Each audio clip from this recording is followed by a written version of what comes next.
It's Valentine's Day today, guys. How are you all feeling? I thought I'd come on and drop a little video about self-love. Because isn't now just the perfect day to talk about that? So I think Valentine's Day is a good opportunity if you're single and you're feeling a little bit downtrodden. I think it's a good way for somebody to make themselves feel a little bit shit. So I just thought maybe I'd give you a little bit of a some tips on how I cultivate self-love in myself and how I continue to do that on a daily basis. So here we are. So how do we cultivate self-love? So one of the first things I think would be good to talk about is the inner monologue. The inner monologue. I'm not sure how many thoughts we all have a day, but I know it's a lot. And in this world, we're almost trained to worry about stuff, and I've talked about this before. I think we're almost trained to, and also to not love yourself, to worry about what size you are, what job you've got, whether you've got a boyfriend or a girlfriend. People judge you for being married too quick. People judge you because you never got married at all. Or people judge you because you rushed into a relationship. Or people would judge you because you're not in a relationship at all. So it swings both ways anyway. So I think the key to dissolving all that is to find the love within yourself. So I often talk about going within. And when I talk about that, I generally mean it's just sort of going inside of you, finding out who you are, finding out, that you are a worthy person. You don't need somebody else to make you happy on days like this. To be honest, even when I've been in a relationship, I've never really hugely bought into Valentine's Day. I'm not one that would expect loads of gifts and it's nice to go out for a meal, and it's nice to have an excuse to go out for a meal, isn't it? I think that is a nice thing. But a lot of it's just commercialised stuff, which, to be honest, is just more of a way for companies to get consumerism out of yourself. So it's just bearing that in mind as well. But because it's Valentine's Day, there's a lot more reason to it about saints and stuff like that. But obviously you can look that up if that interests you. But isn't it a good excuse to love yourself? Isn't it a good excuse to talk to yourself in a kind way? So first, what I want you to start to think about is when you wake up in the morning, what do you tell yourself? What sort of do you get up in the morning and say to yourself? Do you say, I'll never amount to anything, or I'm so bad at my job, or I hate my life, or since you were a young girl or even a young boy, what was the inner monologue back then? I know mine was always I'm not good enough, I'm not worthy, I'm ugly, why would anyone be interested in me? That's so sad. I really hope that young girls, and I know this is the case, that they don't feel like that. They'll look at social media now. It was always magazines or whatever back in my day, but they'll look at social media now and they'll compare themselves to women who've spent thousands and thousands of pounds on beauty treatments. But they're not taught at school how to love themselves and how to understand the inner monologue. I was never taught about this. I was never taught that you shouldn't listen to your thoughts, be a prey to your thoughts, and if you suffer from anxiety, these thoughts can go around in your head like you don't know what, and it's really awful. So what I wanted to talk about was about a year ago, I started to look into how I could make myself feel better, because I'd been on anxiety medication for such a long time and I wasn't really getting any better. I know that the symptoms were sort of helped a little bit, But to be honest, I always felt like there was these huge walls. Like in my heart, I felt like I could never 100% feel anything anymore. When something bad happened, it was almost like I could feel it, but I couldn't feel it enough. Or I was just like, I would get in such a state and this emotion was just trapped. And I could never feel it enough to like let go of it. And I think that is like, and I'm not saying modern medicine is amazing because it helped me so much. But I wish I knew healthier ways of clearing out that emotion and then, you know, making myself feel better, finding ways of dealing with that, finding ways of changing my train of thought. And that is what I train myself to do. And that is what I try to help people do as well.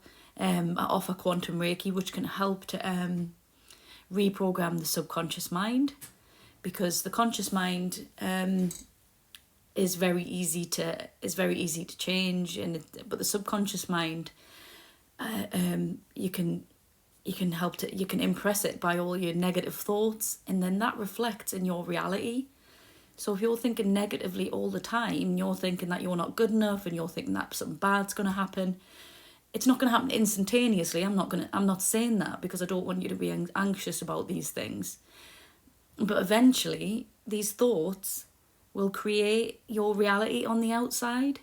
So if you're having really, really negative thoughts, and if you're having really negative triggers, that's good because you can actually work on that, and you can actually figure out what inside needs healing and what inside do you need to work on to help get out of that anxious sort of train of thought.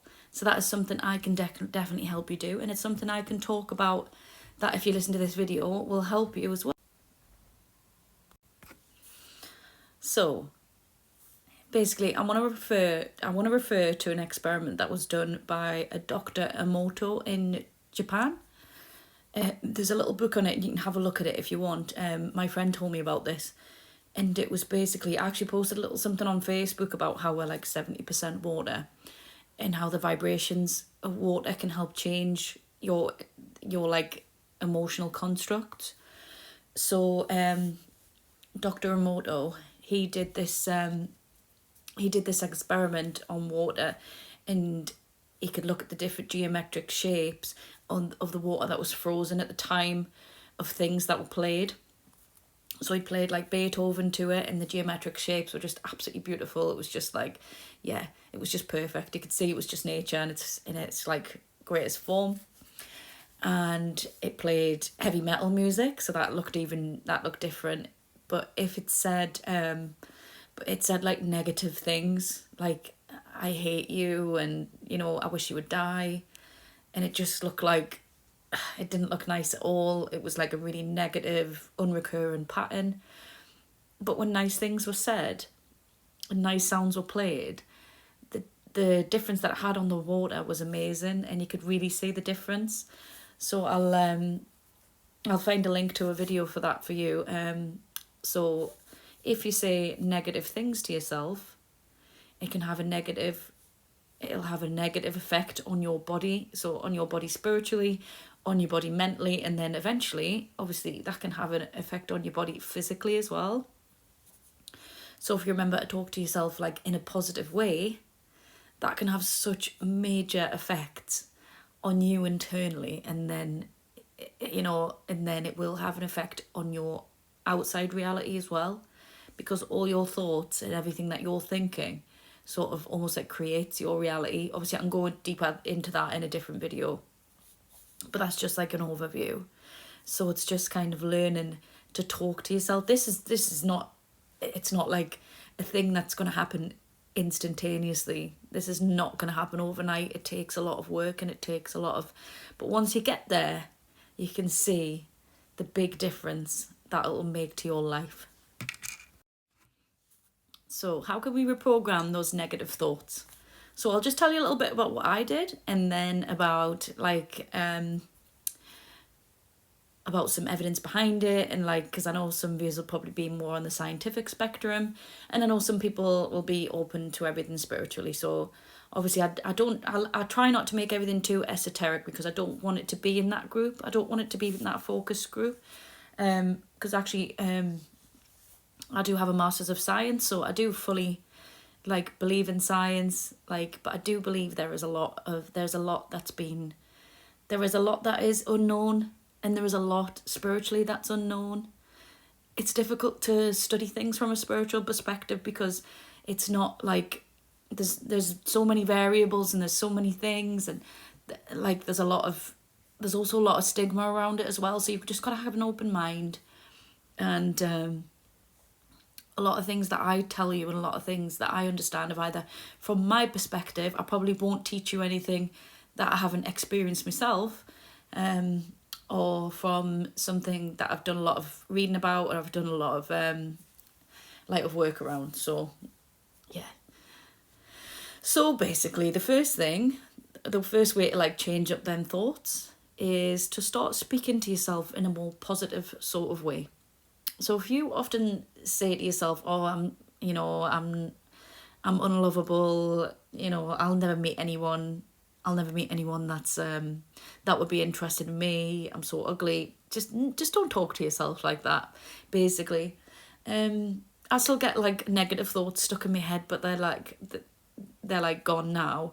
This is called like how we do like a diet. It's called like a mental diet, and your mental diet is a good way of clearing up those negative thoughts. And if you can clear up them negative thoughts, you can live such a happier life. Honestly, I can promise you that. So what we use is I am statements. So I am statements are a really good way of changing up negative thoughts. So some good positive I am statements, or I am love. So as a quantum Reiki healer, we try and sort of understand things from a shamanistic perspective and from like a spiritual perspective. So if you can change them thoughts, and it almost like starts to reprogram the subconscious mind.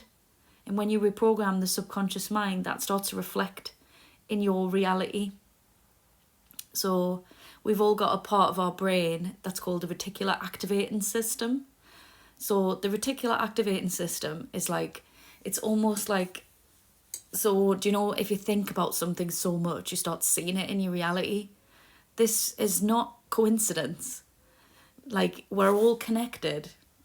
Oneness is there. We're all connected like telepathically, and we're all connected in that way.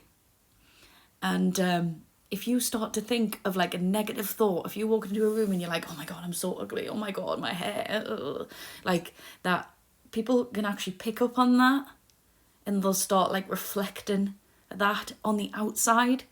But if you change your thoughts to I am beautiful, and you just get that going in a loop in your head, change it to I am beautiful, I am beautiful. I know it sounds silly, but it works.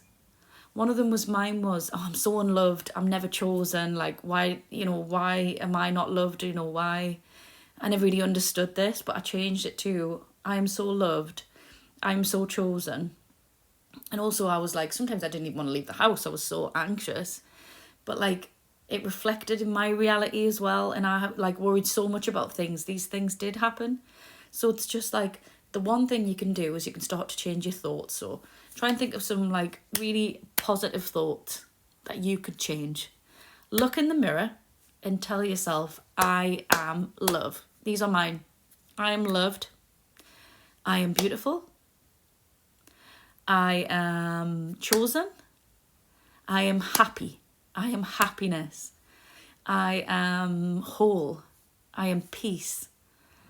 I am strong. I am worthy. I am, I am statements like that. Look in the mirror, tell yourself them, and then start to use it as a mantra. If you can start to use these as a mantra, you can see your outside change, and you can start to see how people will start to treat you differently. So from many, many years ago, they say that words they were like, oh, it's true, words are like spells. That's why we call it spelling. So if you can change up your negative thoughts to positive thoughts, one of the ways that I do it, like I say, is what I started to do was I'd look in the mirror and I just started telling myself I'm beautiful. I didn't believe it at first. I didn't believe it. But I don't know if you can notice like a change in me in the last few years. Like I was always, I'd dress in like really frumpy clothes. I wouldn't leave the house. I didn't really think anything of myself. I didn't understand why anybody would want to even like go near me, to be honest. But all I did was start changing up my inner monologue and worked on my anxiety. And like, I would never have thought about posting a picture in a bikini online, you know, like I haven't lost any weight. To be honest, I'm bigger than what I was a few years ago. Well, I've been all weights in between, but I haven't lost any weight. But I just started to find that I was beautiful and I could start to see it in myself. I taught myself that I was, and eventually my subconscious mind started to believe it. And then it just made such a difference. My anxiety is like, it's gone from 100 to about 10. I still have some anxiety because I think that's just a normal human construct, isn't it? Having anxiety. I know some people don't even have an inner monologue, but that's not something I can ever get rid of. But sometimes it's not just like I don't want to get too esoteric because I don't want to spoil like the people who don't believe in that side, but I just want you to see it from like a psychological and a philosophical perspective as well. That it's like you have this part in your brain that controls your outward reality. So if you can tell yourself, even like, this is what I tell people when I want to help them to get out of a negative cycle, I'll say, think of a word like penguin, and just say, oh my God, I see so many penguins every day. I see like, oh my God, there's penguins everywhere. Instead of like thinking I'm such a bad person, think about penguins and tell yourself you see penguins. You'll notice within a day or so that you start seeing penguins. Or you can even do it with different colored cars. You can do it with all sorts of things. And this is how you can start to understand how your brain works. So if you want to have a little fun with it, the one thing I did was I started to look for crow feathers. I could never find crow feathers. And then I started telling myself that I found crow feathers. And oh my God, the amount of crow feathers I have now, it's so many. So do it for something silly. Like I always see pink cars. Instead of like thinking, oh, you know, I'll never amount to anything, I'm so ugly. Just change your thoughts to, I see pink cars all the time. Tell yourself over and over that you see pink cars. Believe me, you will see pink cars. Like, this is just how it works. It's just a good way to help you to understand, you know, that you are in control of your reality. To a certain extent, you are. And if this little thing can help you to understand that you are in control of it, then, you know, it will help you so much in your life. And I do really hope this helps. So remember, your words are your wand. That's why we call them spelling. So look in the mirror. First ones, tell yourself, I am beautiful. Tell the universe how beautiful you are. Tell yourself how amazing you are. Do it, and do it loud. Tell yourself with conviction. Believe it. Eventually you will believe it. And then your brain will start to change those negative thought patterns. And eventually you'll start to realise, I'm not thinking like this anymore. And then you'll see it reflected in your outside reality. Let me know how you get on.